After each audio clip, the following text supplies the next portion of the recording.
जय हिंद मेरे प्यारे बच्चों, मैं अंकित कुमार झा स्वागत करता हूं आपका पीजी एकेडमी में। आज हम करेंगे exercise 2.2 class 11th NCERT math.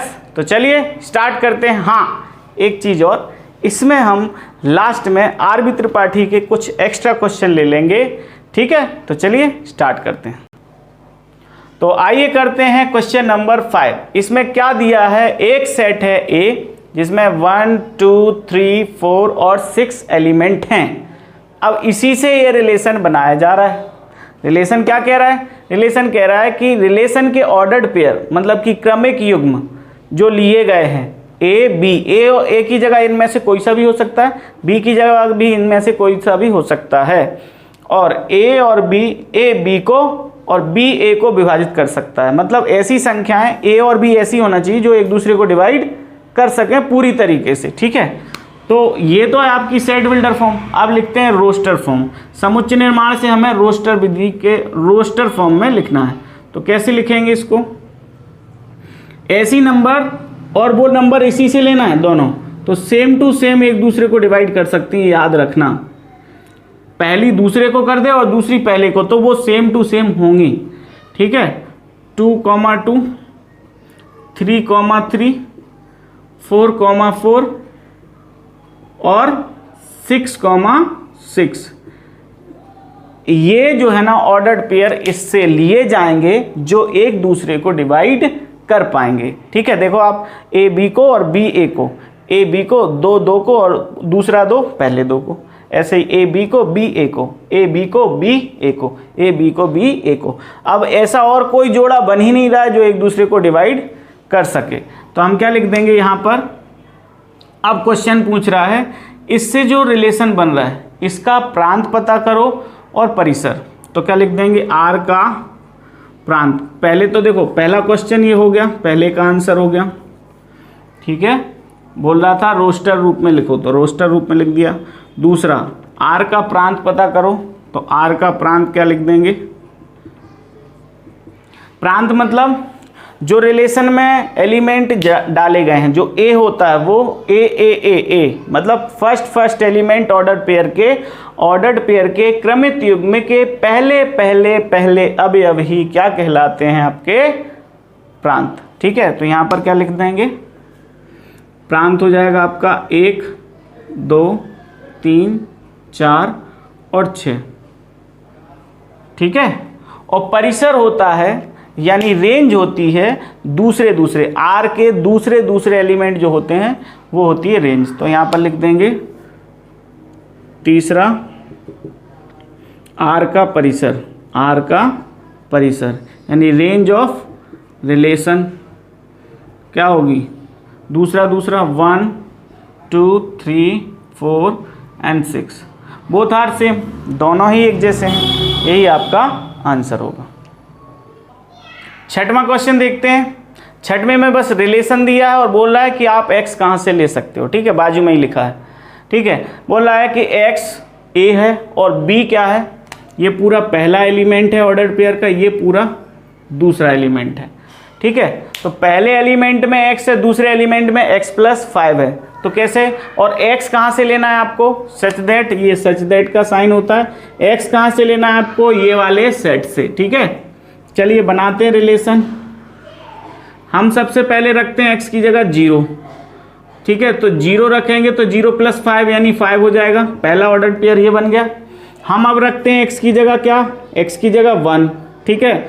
x की जगह ये डालते जाओ पहले पर और दूसरा अपने आप बनता जाएगा। तो 1 और 1+5 6, ठीक है। और देखते हैं 2 डालो, 2+5 7, ठीक है। 3 डालेंगे, यहाँ से 3 डालेंगे तो 3 हो जाएगा फर्स्ट और 3 5 8 हो जाएगा सेकंड, ठीक है। ऐसे ही 4 डालने पर क्या हो जाएगा? 4 यहाँ डालेंगे, 4+5 हो जाएगा 9, ठीक है। इसके बाद 5 डालेंगे, 5+5 क्या हो जाएगा? 10।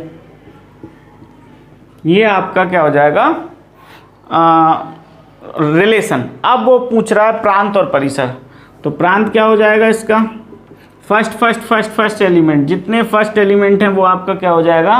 प्रांत। तो डालिए, प्रांत में हो जाएगा 0 1 2 3 4 और 5। ये हो गया आपका प्रांत, आर का प्रांत, ठीक है। और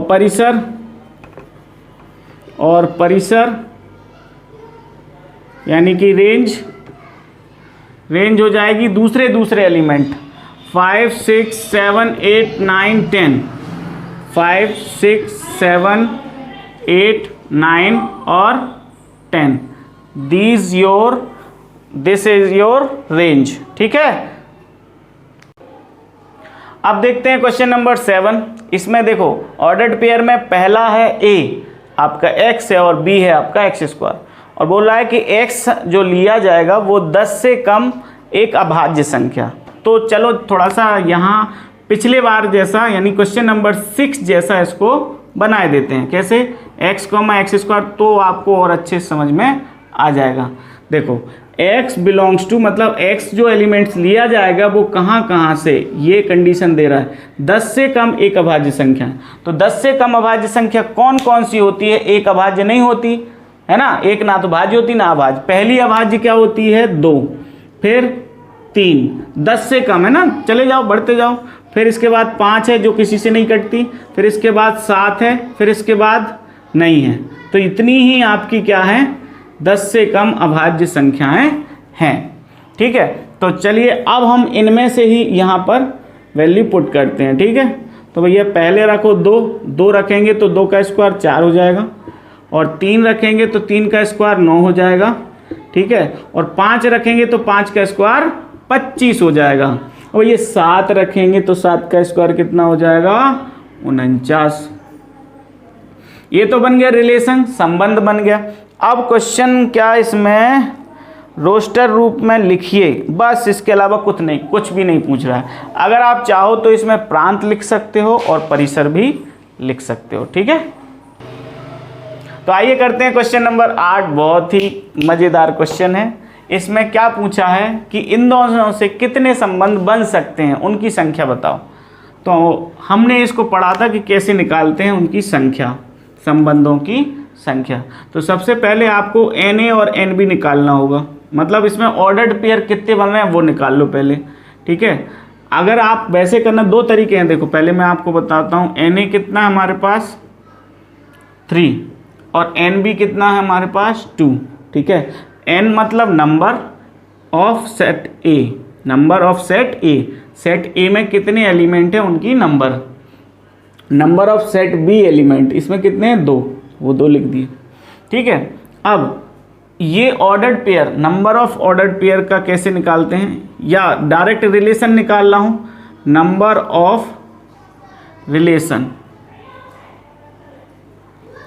ऑफ रिलेशन होता है बेटा 2 की पावर Na इंटू Nb, ठीक है। ये डायरेक्ट तरीका बता रहा हूँ, फिर आपको मैं बेसिक भी बताऊँगा।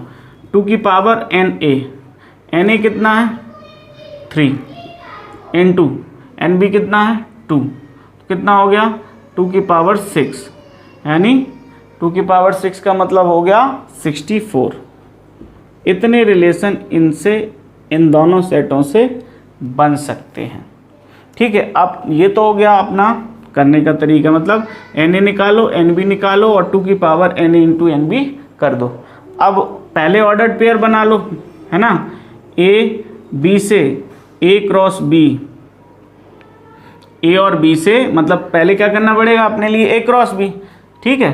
तो A क्रॉस B मतलब कि कार्तीय गुणन निकालना पड़ेगा। तो x1 कार्तीय गुणन में x के सबका इस एक के इधर के सबके उधर से रिलेशन, मतलब कि एक का दोनों से, फिर y का दोनों से, फिर z का दोनों से, मतलब कोई एलिमेंट बचना नहीं चाहिए। x2 y1 y2 z1 और z2,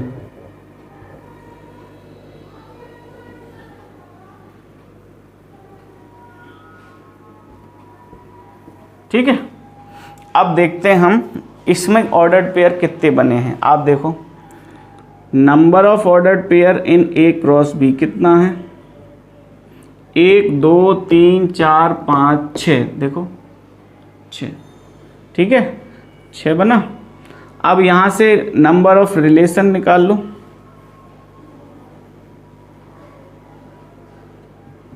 तो 2 की पावर n बोले तो ये, ठीक है। तो 2 की पावर 6 यानी कि 64, ठीक है। एक ये तरीका, ठीक है। आपको जो भी अच्छा लगे आप उससे करिएगा, एज यू विश। देखते हैं क्वेश्चन नंबर 9।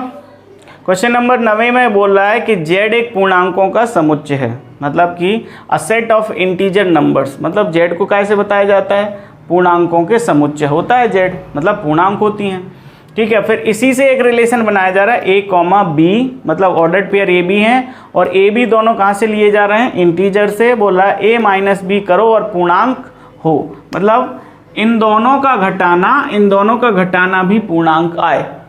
तो आप देखो पूर्णांक, ए भी पूर्णांक है, बी भी पूर्णांक है, ए में से बी जाएगा तो भी पूर्णांक।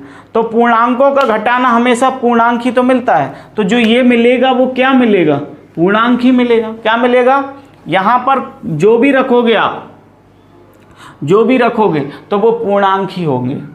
ये पूर्णांक हैं तो हमें क्या मिलेगा, पूर्णांक ही मिलेगा कि नहीं मिलेगा। ये a और b दोनों ही पूर्णांक हैं, a b दोनों पूर्णांक हैं। तो यहाँ पर बता देते हैं, ये आपका सेट a बोल देते हैं, ये b बोल देते हैं, दोनों ही z है, ये भी z है। तो z में क्या क्या हो सकता है, minus infinite dash dash dash dash, -3 -2 -1 0 1 2 dash dash dash, और प्लस का इनफाइनाइट।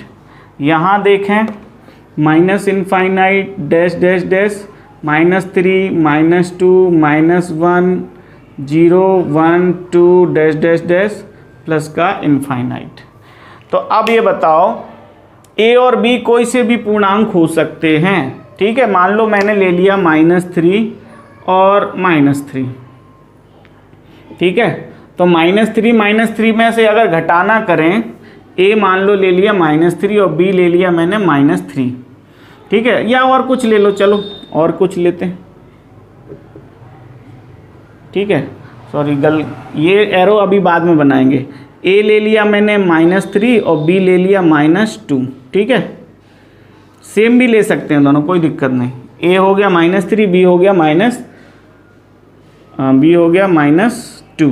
b कहाँ से लेना है, अच्छा दूसरे सेट से, सॉरी b दूसरे सेट से, तो -2 इधर से ले लेते हैं। अब इन दोनों का जो घटाना मिलेगा वो देखते हैं, a माइनस b, यानी -3, ये -2 लेना है अपने, -2, कितना हो जाएगा, -3 + 2 यानी कि -1। तो ये भी तो एक इंटीजर है, देखो ये भी तो इंटीजर है, ठीक है। तो जो आप इनपुट डालोगे वो भी आपको इंटीजर मिलना है, और जो आउटपुट मिलेगा वो भी इंटीजर मिलना है, ठीक है। तो हम यहाँ पर कह सकते हैं, अतः आप देखें प्रांत डालोगे, है ना, यहाँ से भी a से भी मुझे क्या लेना है, a भी कहाँ से लेना है, प्रांत से, और b लेना है मुझे दूसरे वाले से, ठीक है। a लेना है मुझे पहले सेट से जो कि z है, और b लेना है दूसरे सेट से, तो वो भी आपका क्या है, z। यानी a और b आपको कहाँ से लेना है, z यानी कि पूर्णांक से लेना है, a और b पूर्णांक से लेना है। तो अब हमारा जो रिलेशन बनेगा वो क्या होगा, देखो z, z, ये आपका रिलेशन बनेगा, क्योंकि a भी आपका z से है, b भी आपका z से है। जो आपका रिलेशन a माइनस b हो रहा है वो भी आपका क्या है, पूर्णांक है। तो इसका मतलब क्या हुआ, इसका परिसर क्या होगा, क्या क्या पूछा है, प्रांत तथा परिसर। तो r का प्रांत क्या हो जाएगा, पहला वाला एलिमेंट जो कि z है, z, तथा परिसर क्या हो जाएगा, z, ठीक है। दूसरा भी, पहले एलिमेंट प्रांत होते हैं, दूसरे एलिमेंट क्या होते हैं, परिसर। अब a और b दोनों कहाँ से लिए जा रहे हैं, इंटीजर से, तो a भी इंटीजर से, b भी इंटीजर से, ठीक है। तो इसका मतलब क्या, r का प्रांत क्या हो गया, z, और परिसर भी हो गया z, यानी कि पूर्णांक, ठीक है।